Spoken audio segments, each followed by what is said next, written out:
अस्सलामुअलैकुम दोस्तانو څنګه امید لرم چې خوي دوستانو په پښتو ټي وي کې درته هر کله ویم دوستانو یو بل په خارا مخه تشوا د پښتو سندرغاړي نازي اقبال چې نن سبا وخت کې په لندن کې اوسېږي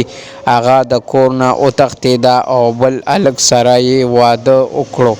ډیر خلک وی چې واده یې وکړو او ډیر خلک وی چې نه اسې یارانه دا هغون حقیقتي ویډیو تاسو سره شیر کوم د ویډیو نه مخکې دوستانو تاسو ته دا وایم چې ویډیو تر اخره وګورئ چې په ویډیو باندې پوه شئ او دوستانو کو څوک مونږ سره په دې چینل کې نوی وي نو مهرباني وکړئ زموږ چینل لر سره سبسکرایب کړئ راځو دوستانو د ویډیو طرف ته که تاسو ته یاد شي نو نازي اقبال او خاوند یې مخکې جګړه کړې وه چې نازي اقبال یې پکې طلاق ورکړی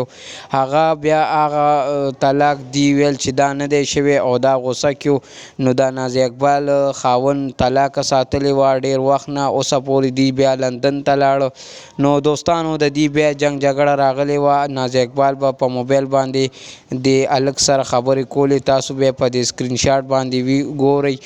نو د الګ سره بیا او تختیدا او نازي اقبال خاوند داسې دی چې په اسپیټال کې پروت دی او بیمار دی عزتمندو بچي ورته هم پرېښود او دا ته لاړه اوس حقیقت دا دی چې ډیر خلک وایي چې واده وکړو او ځینې خلک وایي چې نه واده نه دی کړی خو دا د الګ سره تللی دا اسټرالیا ته دا د اسټرالیا الګ دی دا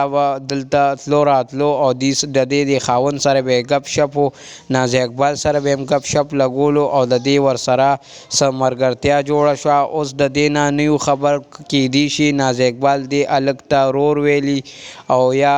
ورسره یارانه وي د دې نه الله خبر دی خو دوستانو نازي اقبال ډیر بد وکړو چې تقریبا 15 ورځې وشوي او د کوره تللی ده دوستانو دا د نازي اقبال د بېدرکۍ تاسو سره یو نوی خبرو د ویډیو کتلو مننه ویډیو لایک کړئ چینل سبسکرایب کړئ شکریہ